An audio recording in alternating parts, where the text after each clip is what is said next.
This is the Storyworks Roundtable, where we have conversations about craft, because becoming a successful author begins with writing a great story.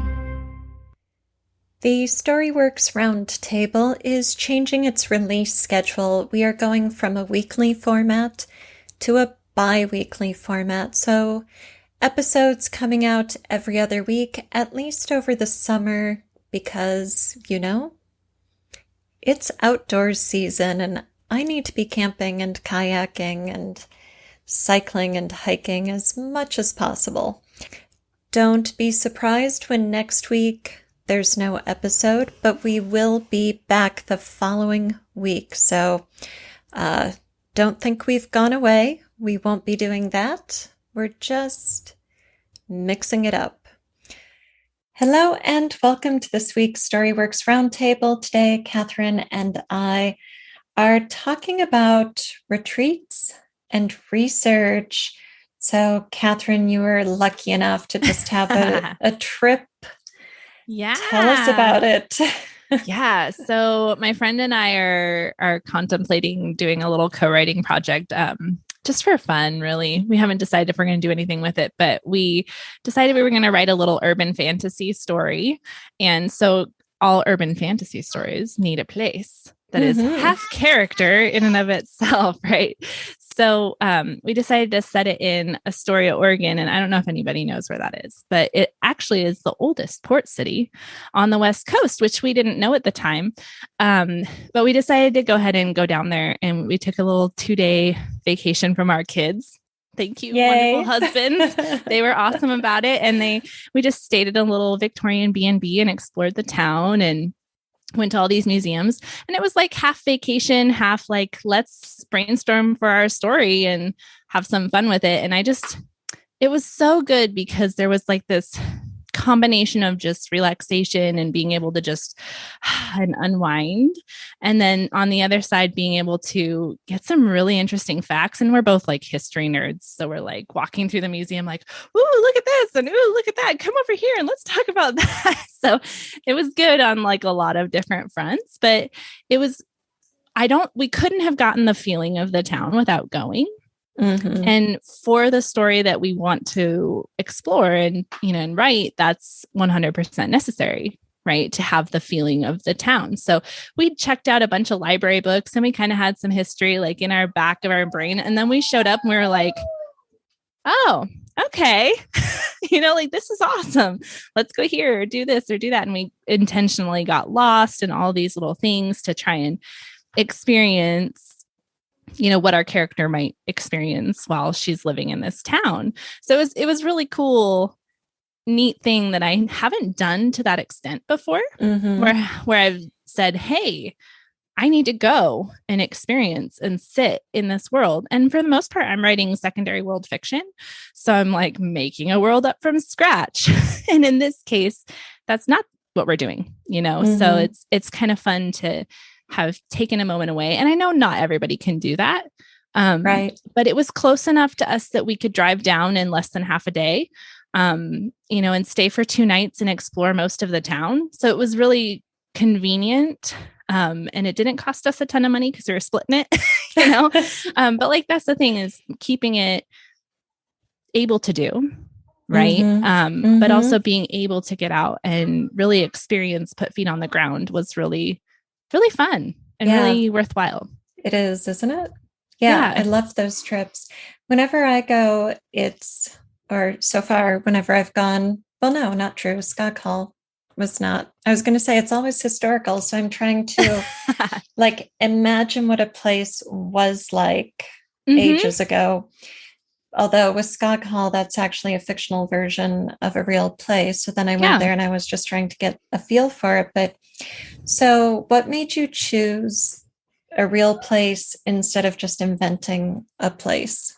Well, one, it was the genre that we were trying to write. So in urban fantasy, especially the ones that I've really loved, they take a place and they kind of just twist the reality of it.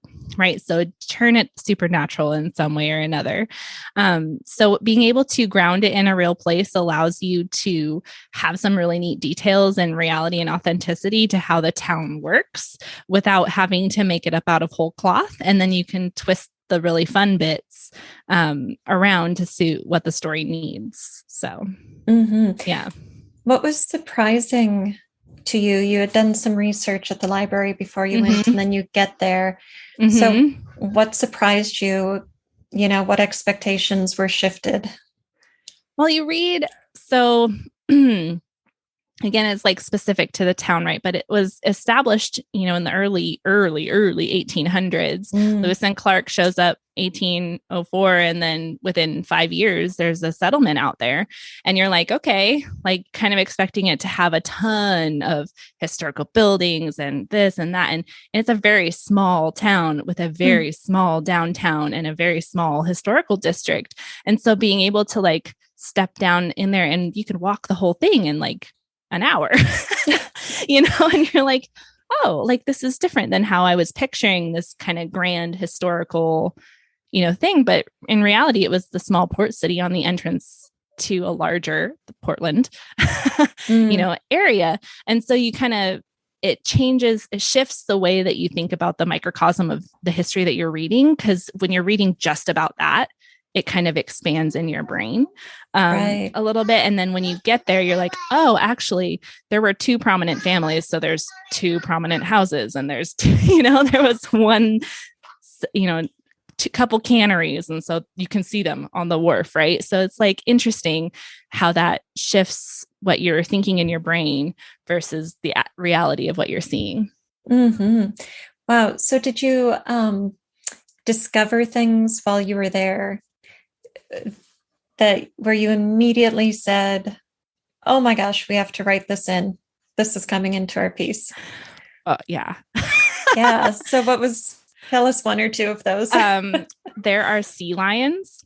Ooh. And they are loud, and they are right there, and they just sit there, and they're all male sea lions. And there's a walking path right along the whole waterfront there that you can walk, and there's just sea lions everywhere. And so we got there the first night, and the windows are open. We're just hearing this barking of these sea lions. And my friend used to work at SWRT. Hold on a second. Okay.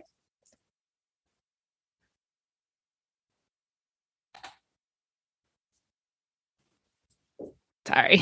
That's okay. So my friend used to work at SeaWorld, so she knows a lot about marine mammals and marine life and all this stuff. And she's like, oh, I love sea lions. We're like, she has to be a runner. She has to run along this path. She has to befriend in her own way, because she's not actually going to befriend wildlife, but like start recognizing individuals or have like these, you know, like where she's chatting with the sea lions. And then of course it's supernatural. So maybe some of them can talk back. We haven't decided yet, but you know, just being able to have something fun. That's awesome.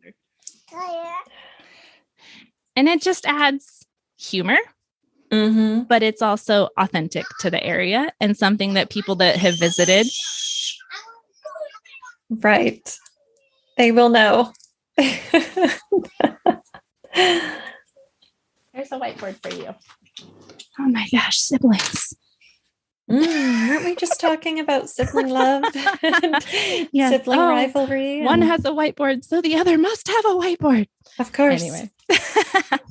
But yes. Wow. That sounds awesome. Were you able to get much writing done?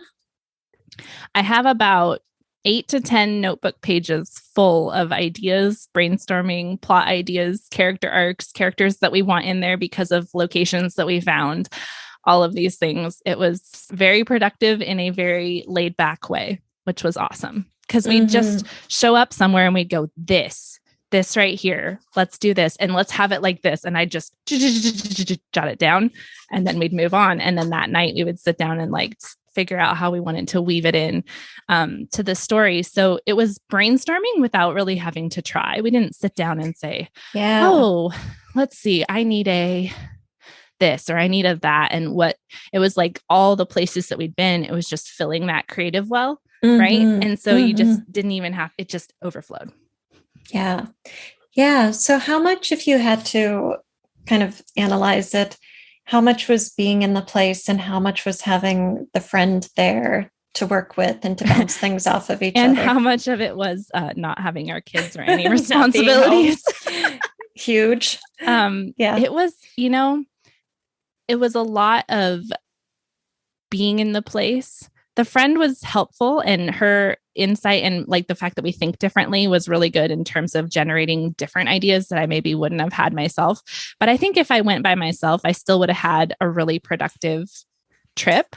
Even just being able to sit down at night, you know, on the porch, listening to the sea lions by myself and, you know, cup of tea and my journal, I could have sat there and spun ideas for hours. It was just nice to have, again, that time alone, away from responsibilities, separate from your real life. Right. And then in the place that you really want the story to resonate with and to be so much a part of what the story is. So, and I'm sure you've done the same with the story, you know, historical things too. It's like, you just have to get there and feel it. And it changes the way that your mind is integrating those facts.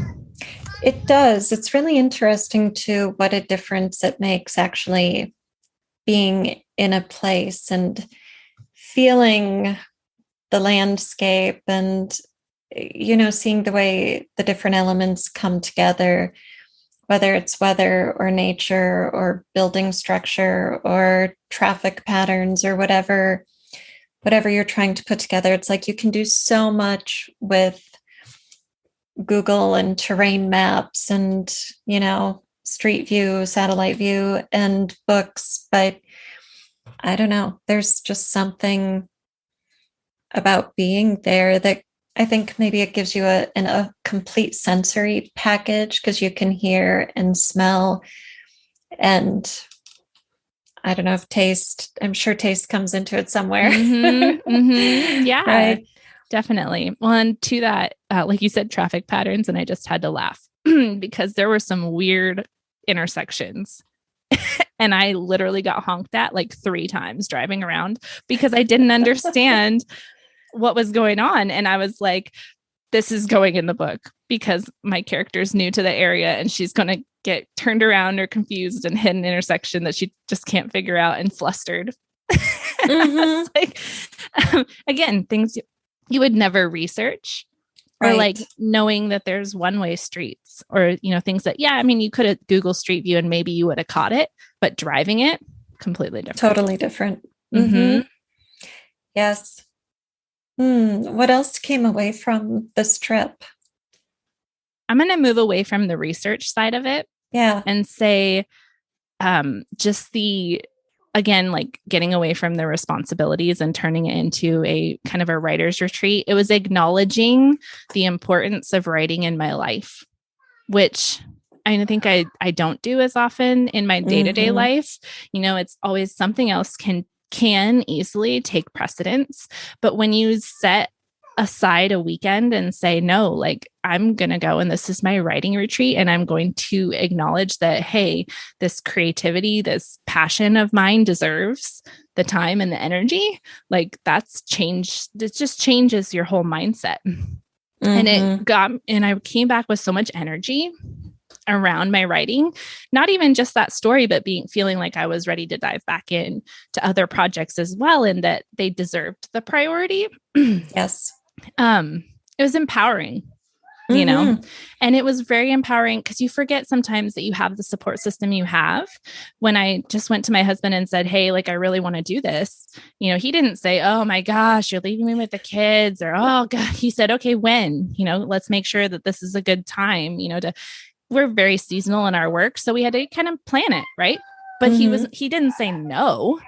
And that, I think sometimes we work ourselves into this place where we're like, oh, I couldn't do that to my husband, or I couldn't do that to my kids, or like, you can, and you deserve to take that time. You know, as long as it works in your life, like why short yourself? And I think it's easy, especially as a mom. I mean, and this is my experience, right? To say, oh, I just can't do that right now because of XYZ. But it was very empowering to say, no, you know what? I'm going to do this. And it's Yes. okay. It's okay. Totally.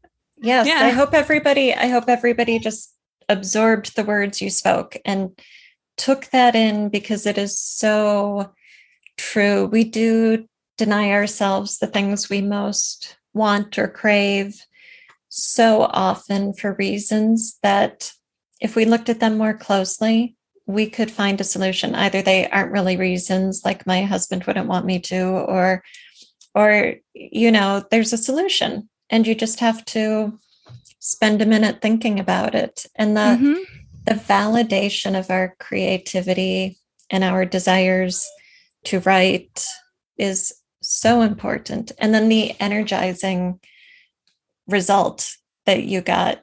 I mean, wow. How much is that worth, right? Tell you, it's worth more than I spent on the small little weekend. I mean, that's the thing. It's like we can trivialize so easily but it was huge. It was 3 days and it was huge. Yes. So, yeah. Awesome. Yeah. Anything else we should talk about, or is this just a shorter episode? I don't know. See, you've done more of this than I have done. So you've done both the research trips and just the writing retreats, right? Where you've just gone away specifically to write. How is that different? Like, how do you change, the location or what you're doing if you're focusing on writing versus focusing on research? Yeah, so it really depends on my goal for the trip. I've done different types of trips, different scope. The biggest one I've done was an emerging artist residency at the Anderson Center, and that was for a whole month. And when I did that, my child was young, which actually worked out well. Like I had to make arrangements with my then husband and, deal about that kind of stuff. But being in that kind of family situation, I didn't have to worry about, are the bills being paid? Is the house being looked after? Is the cat being fed?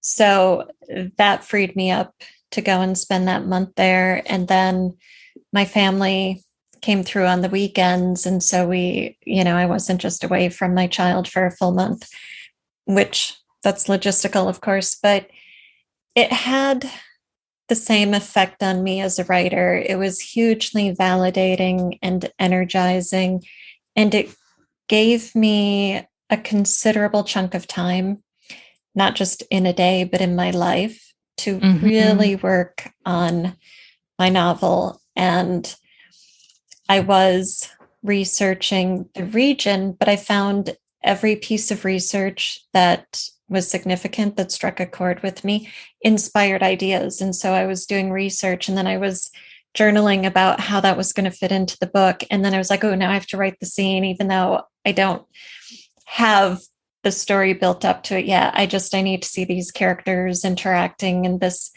place. And so one goal of gathering research sort of turned into all kinds of productivity that I wasn't even expecting to have. And one of the really beautiful things about this residency is they told us we didn't have to do anything. We were there to be given space and time to make art, but they were okay if all we did was sleep. So there was no pressure. And of course, I could put my own pressure on myself to use the time a certain way, but there were no deadlines. There were nothing to turn in at the end of it. And I think going there to be creative without having pressure on me to produce something was also hugely beneficial. So, takeaway from that might be, if you're going to go on a retreat, sure, have a goal, but don't have a deadline or an objective or a target you have to hit. Just let yourself recharge your batteries if that's what you need to do. Yeah. And I tell you, we didn't have a specific goal going down there either, because I've kind of have heard you say that before. And I was like, this is really just about us being able to express our creativity how we're ready to. Yeah. Right. And we did need some time. I mean, we had, between the drive down and the drive back up, I think we had, 7.5, 8 hours of time in the car together. We didn't talk about our story. Right. We talked about life, and that was what we needed. We needed a chance to decompress, to have friend time without our kids around, to have, so I love that. Like, sleep if you need to, like, go somewhere, get out of your normal life, sleep if you need to, because that's going to help your creativity too. Yes. Yeah. Yeah. Yeah. I've done a couple of retreats with writing friends, and those are so much fun for that reason, because you get to do both. You get to rest and recharge and be friends, but then you also get to have the creative time that you need. And I don't think I could do a retreat with a non-writing friend, because then I would feel like, when that friend's not writing, what am I missing out on? Does that friend resent that I want to be alone and write? Should I be social? But because in those retreats I was with fellow writers, it was so easy to just be like, okay, we're off in our corners, we're doing our own thing, see you later, and have that space for being productive in whatever way we felt like it. And then it was also really exciting to come together afterwards and talk about what we had done and get like the positive feedback and, support and encourage each other. Yeah. That was an awesome piece of the shared retreats. Yeah. And that's something I think that we discount as artists and writers sometimes, is the community. Like, you do need community, and you do need people around you who, to some extent, understand. Like, for some reason, I've just found myself a couple of friends that really enjoy writing. I don't know how they've landed in my lap, but that's what happened. And it's awesome. And so being able to say, like, oh my gosh, like, this happened and this happened and this happened, and it's none of it is real, right? It's all just in the story that you're creating. And your friends are like, yes, I'm there. Let's do it. Like, you're like, yes, okay, I got this. And so, yeah, having that community, it really does. It fosters an energy. So if you can go on retreats with other people, like, yes, awesome. Oh, so awesome. Yeah. My friend Nico, who was on the podcast to talk about fantasy, sometimes we'll call each other and just be like, I have to tell you what happened in my story. Right. I had this problem and I've been like mulling it over for weeks, and I finally cracked it. And now I have to tell you about it. It's like, yes, you do need that person who's going to be excited with you and not just kind of go, well, that's nice, honey. Okay. Right. Like, I don't, whatever. One, and like, for some of us anyway, like, that friend, that person probably knows just as much about your story because you're constantly talking to them about it. So you don't have to say, like, my character from my story. You just say their name and they're like, I'm with you. Yes.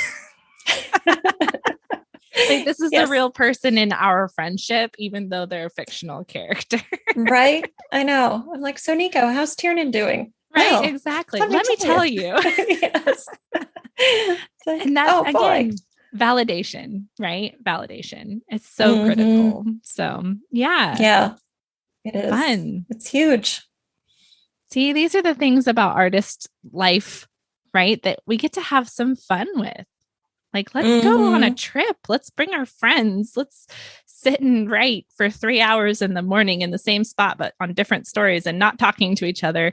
And that'll be the best thing ever. Yes. Right? So it's good. If you can do it, encourage it.